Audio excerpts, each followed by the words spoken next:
Oi pessoal, sejam muito bem-vindos a mais um vídeo do canal e hoje eu vou trazer mais um caso criminal. Então se você gosta desse tipo de conteúdo e desse tipo de informação, já se inscreve para ficar por dentro sempre que sair vídeo novo e também não esquece de deixar o like no final do vídeo se você gostar do conteúdo.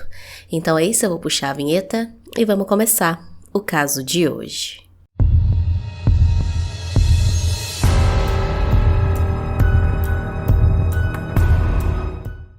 Laura Luelmo tinha 26 anos na época do caso e era natural de Zamorra, na Espanha. A sua família era composta pela sua mãe, Maria Teresa Hernandes, o seu pai, José Angel Luelmo, e outros 2 irmãos. Ela era formada em Belas Artes pela Faculdade da Espanha e também em Artes Plásticas em uma faculdade no México. E também namorava com um rapaz chamado Teófilo Jiménez. Ela foi descrita como uma mulher muito alegre, espontânea e divertida, era muito independente e gostava muito de viajar, inclusive ela viajava bastante sozinha e não via problema nenhum nisso. Ela também era muito estudiosa e sonhadora, apaixonada por artes em geral, mas principalmente pela música. E ela também adorava crianças e por isso tinha uma vontade muito grande de um dia trabalhar como professora infantil. Em novembro de 2018, essa vontade da Laura de se tornar professora infantil começou a se tornar realidade. Isso porque ela recebeu uma proposta para trabalhar nessa área em uma cidade vizinha chamada Nerva, que ficava a cerca de 500 quilômetros de distância da cidade natal dela. Ela então, como já tinha muita vontade de trabalhar nessa área e também não via problemas em morar em uma cidade nova sozinha, na verdade ela gostava desse tipo de experiência, então ela resolveu e aceitou o emprego. Sendo assim, em dezembro de 2018, ela se mudou para El Capilo, uma cidade bem próxima a Nerva, a apenas 9 quilômetros, e passou a morar em uma casa que uma amiga dela alugou para ela. Essa amiga trabalhava inclusive na mesma escola onde ela iria trabalhar. Então ela começou com todos os preparativos ali, conhecendo a cidade e também se preparando para começar no seu novo emprego. No dia 10 de dezembro, então, ela começou a trabalhar, começou a ter a sua nova vida ali na nova cidade e tudo correu completamente bem nos dias 10, 11 e 12 de dezembro. Porém, no dia 13 de dezembro, inexplicavelmente, a Laura não apareceu no trabalho. Aquela amiga dela que trabalhava na mesma escola e também tinha alugado a casa para ela, sentiu a falta dela e achou aquilo muito estranho, afinal de contas, ela tinha acabado de começar a trabalhar e já estava faltando sem dar nenhum aviso prévio. Então, a amiga tentou entrar em contato com a Laura por telefone, mas não foi atendida. Ela então foi até a casa da Laura, mas também não foi recebida. Sendo assim, então, já muito preocupada, ela resolveu avisar a polícia. A polícia foi então também até a casa da Laura. A amiga dela, como era a proprietária da casa, tinha uma chave reserva, então essa amiga deu essa chave para a polícia e assim eles conseguiram entrar na casa, mas lá dentro eles não encontraram nenhum sinal da Laura e nem nenhum sinal que alguma coisa perigosa ou incomum pudesse ter acontecido na casa. Quando já estavam indo embora da casa, os policiais viram que o vizinho da frente da Laura, um homem chamado Bernardo Montoya, estava saindo, então os policiais o abordaram e perguntaram se ele tinha visto a Laura naquele dia. Porém, o homem respondeu que não e que nem sabia que tinha alguém morando naquela casa.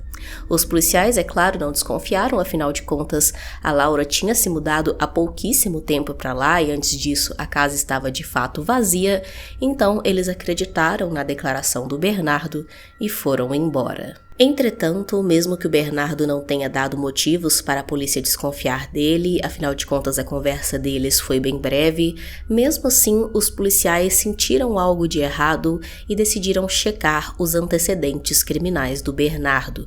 E foi aí que eles descobriram que o homem tinha uma extensa ficha criminal. Os policiais perceberam que faziam poucos dias que o Bernardo tinha saído da prisão e que ele era uma pessoa extremamente problemática desde a infância, que viveu toda a sua vida de 50 anos com entradas e saídas da prisão constantemente. Eles também souberam que ele era usuário de drogas e que sua ex-mulher se separou dele porque ele a agredia. Em 1995, ele foi condenado por homicídio após tirar a vida de uma senhora de 82 anos com 6 golpes de faca, porque ela era uma testemunha de um dos outros crimes pelos quais ele já estava sendo processado. Como eu disse antes, em resumo, ele passou a vida inteira entrando e saindo da cadeia. Ele cometia vários crimes diferentes, como homicídio, tentativa de homicídio, roubo, tráfico de drogas, entre outros.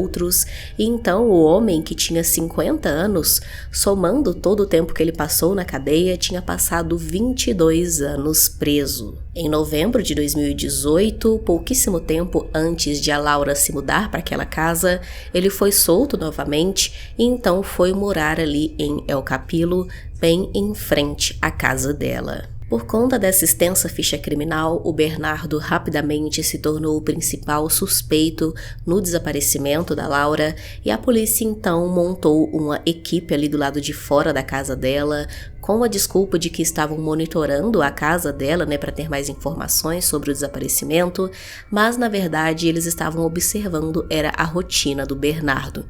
Porém, infelizmente, ele percebeu essa estratégia da polícia e no mesmo dia fugiu. Nesse momento, é claro, a família da Laura já estava ciente sobre o desaparecimento e então o pai e o namorado dela viajaram para El Capilo para acompanhar as investigações de perto. Em 15 de dezembro de 2018, 2 dias após o desaparecimento da Laura, os policiais finalmente conseguiram os dados da localização do celular dela e viram que o celular esteve ativo pela última vez por volta das 9 horas da noite do dia 12 de dezembro em uma região bastante afastada da cidade. Sendo assim, eles começaram então a concentrar as buscas naquela região, porém nada foi encontrado.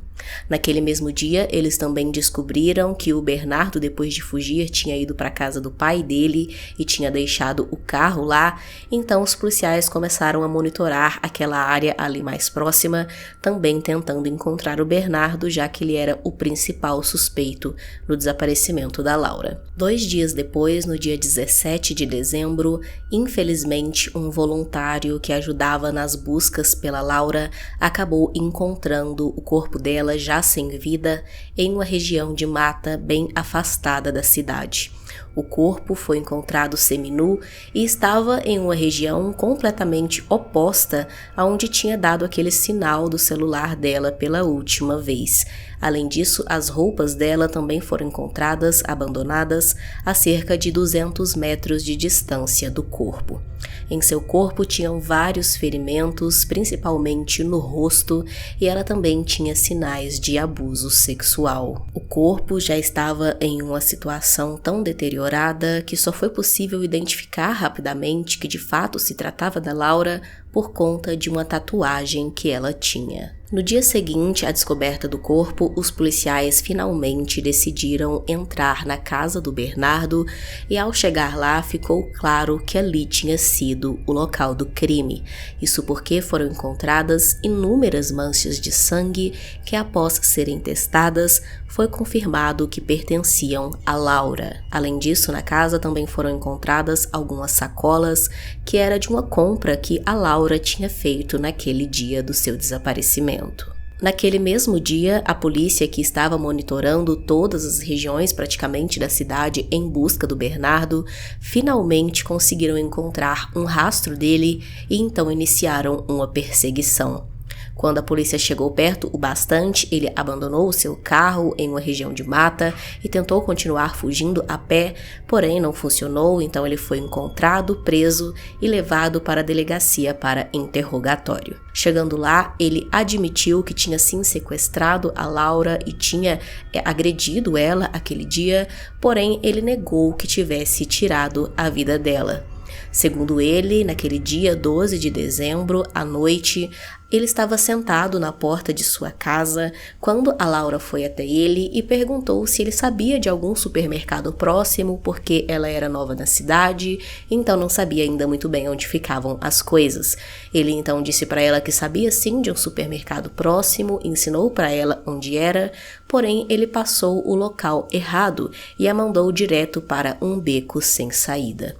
Depois, então, ela agradeceu a ele por ter dito onde era o supermercado e foi caminhando para lá.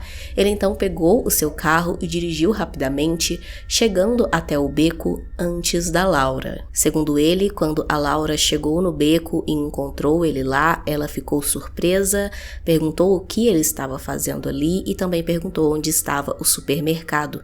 E ele então, sem dizer nenhuma palavra, bateu a cabeça dela contra o porta-malas do carro, então ela ficou inconsciente. Ele pegou uma corda que levou com ele no veículo e amarrou as mãos dela nas costas e colocou ela dentro do porta-mala. Depois disso, ele dirigiu até aquela região onde o corpo dela foi encontrado e, chegando lá, ele tentou cometer violência sexual, porém não conseguiu. Depois, então, ele disse que começou a ficar extremamente assustado com aquilo que estava fazendo, se arrependeu, deixou a Laura ali ainda com vida e sem cometer violência sexual e foi embora. Segundo ele, enquanto estava indo embora, ele levou alguns pertences dela, como o celular e o tênis com ele. Então ele deixou o celular em uma lixeira em outro lado da cidade, completamente oposto para despistar as investigações, e também deixou o tênis em uma outra lixeira. Depois disso, ele voltou para casa, tentou se acalmar, depois saiu um pouco para correr porque estava muito assustado com o que tinha feito. Depois, então, nos dias seguintes, ele disse que visitou alguns amigos, mas quando percebeu a procura da polícia pela Laura e percebeu que a polícia tinha ido até a casa dele e tudo mais, ele ficou com medo de voltar para a prisão e por isso fugiu. Obviamente, a polícia não acreditou nem um pouco nesse relato do Bernardo, porque todo o sangue que eles encontraram na casa dele deixava bem claro que o crime tinha acontecido ali. E segundo esse relato dele, em nenhum momento ele teria levado a Laura para a casa dele.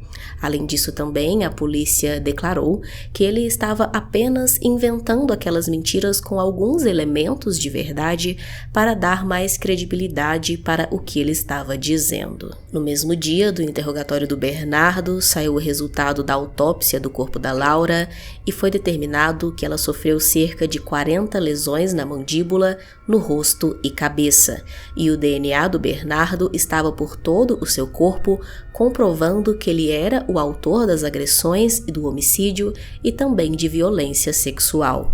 Segundo a autópsia, a Laura perdeu a vida em alguma hora entre o dia 14 e 15 de dezembro, ou seja, cerca de 2 dias após o seu desaparecimento, e a causa da morte seria traumatismo craniano. Com todas essas provas e também com a declaração do Bernardo, ele acabou sendo preso no dia 22 de dezembro, acusado pelo homicídio da Laura, porém as investigações continuaram mesmo após a prisão dele para elucidar completamente o crime. Por algum motivo foi solicitado um segundo exame forense no corpo da Laura e esse segundo exame apontou uma data da morte diferente. Ele disse que na verdade ela teria perdido a vida no dia 12 de dezembro, o mesmo dia em que ela desapareceu.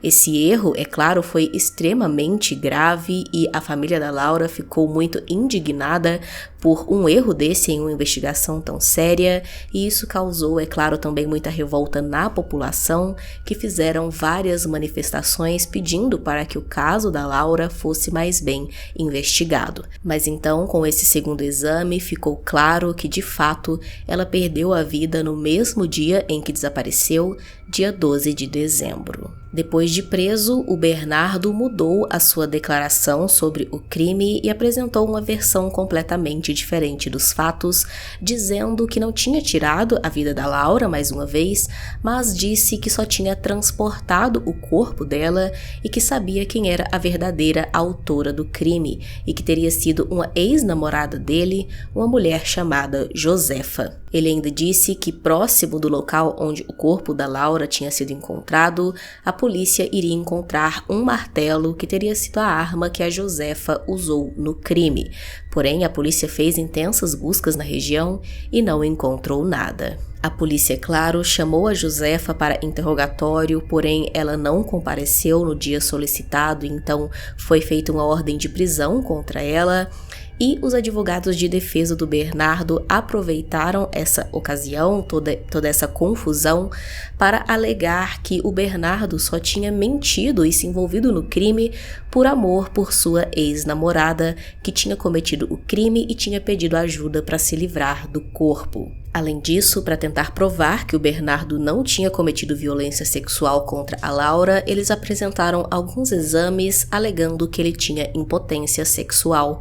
Porém, já tinha ficado comprovado através da autópsia que a violência sexual tinha sim acontecido e tinha todo o DNA do Bernardo lá comprovando que ele era o criminoso. Alguns dias depois, a Josefa finalmente se apresentou na delegacia para interrogatório, porém ela tinha um álibi bastante sólido e incontestável, então a polícia acabou descartando as investigações sobre ela e ficou evidente que o Bernardo só tinha inventado toda essa história para tentar se livrar de suas acusações. O julgamento do Bernardo se iniciou em novembro de 2021 e a versão apresentada pela acusação foi a seguinte.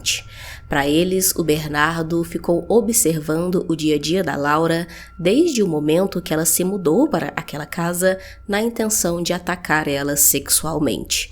No dia 12 de dezembro, então, depois de sair do trabalho, a Laura passou no supermercado e quando estava chegando de novo em casa e descendo do carro com as compras, o Bernardo a abordou e a ameaçou para que ela entrasse com ele na casa dele. Então, já dentro da casa, ele amarrou as mãos dela nas costas e cometeu a violência sexual. Depois disso, então, ele a golpeou várias vezes na cabeça, causando o traumatismo craniano que levou ela à morte. Depois, ele colocou o corpo no porta-malas do carro e levou para aquela região de mata. Chegando lá, ele abandonou o corpo e também deixou as roupas a 200 metros de distância para fazer com que os investigadores acreditassem que o crime tinha acontecido ali mesmo. Depois, ele levou os tênis e outros pertences da Laura que tinham ficado com ele e deixou em uma lixeira pública. Então, ele voltou para casa, tentou limpar as manchas de sangue e mais tarde, por volta de 9 horas da noite, ele foi então até uma outra lixeira em um ponto oposto da cidade e deixou o celular dela lá, mais uma vez na intenção de despistar as investigações. Essa versão apresentada pela acusação foi plenamente aceita pelo júri por ter muita coerência com relação aos fatos, sendo assim o Bernardo Montoya foi considerado culpado pelo homicídio e agressão sexual da Laura. Ele foi condenado à prisão perpétua pelo homicídio e mais 17 anos de prisão pela agressão sexual com agravante de gênero. Além disso, ele também foi condenado a indenizar a família da Laura em 400 mil euros. Deixe aqui nos comentários a sua opinião sobre esse caso, se você já conhecia e se não, se achou interessante conhecer. Também deixe aqui usando a hashtag sugestão um caso que você acha que seria interessante eu trazer para o canal. Se inscreve se não for inscrito, deixa o like e é isso. Até o próximo vídeo.